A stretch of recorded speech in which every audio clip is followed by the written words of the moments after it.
When the boy had been sitting there a while, the storm seemed to abate. The sky grew clear, and the moonlight began to play on the waves. The boy stepped on to the opening to look out. The grotto was rather high up on the mountain. A narrow path led to it. It was probably here that he must await the foxes. As yet he saw no foxes, but, on the other hand, there was something which, for the moment, terrified him much more. On the land strip below the mountain stood some giants, or other stone trolls, or perhaps they were actually human beings. At first he thought that he was dreaming, but now he was positive that he had not fallen asleep. He saw the big men so distinctly that it couldn't be an illusion. Some of them stood on the land strip, and others right on the mountain, just as if they had intended to climb it. Some had big, thick heads, others had no heads at all. Some were one-armed, and some had humps both before and behind. He had never seen anything so extraordinary.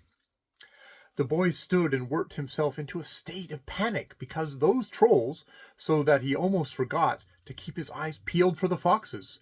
But now he heard a claw scrape against a stone.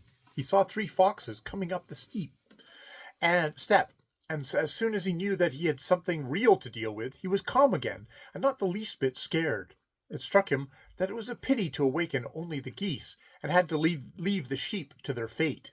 He thought he would like to arrange some things some other way. He ran quickly to the other end of the grotto, shook the big ram's horn until he awoke, and at the same time swung himself up upon his back. "Get up, sheep, and we'll try and frighten the foxes a bit," said the boy. He had tried to be as quiet as possible, but the foxes must have heard some noise, for when they came up to the mouth of the grotto, they stopped and deliberated. It was certainly someone in there that moved," said the one. "I wonder if they're awake." "Oh, go ahead, you," said another. "At all events, they can't do anything to us." When they came farther in the grotto, they stopped and sniffed. "Who shall we take tonight?" whispered the one who went first. "Tonight we will take the big ram," said the last. "After that, we'll have easy work with the rest."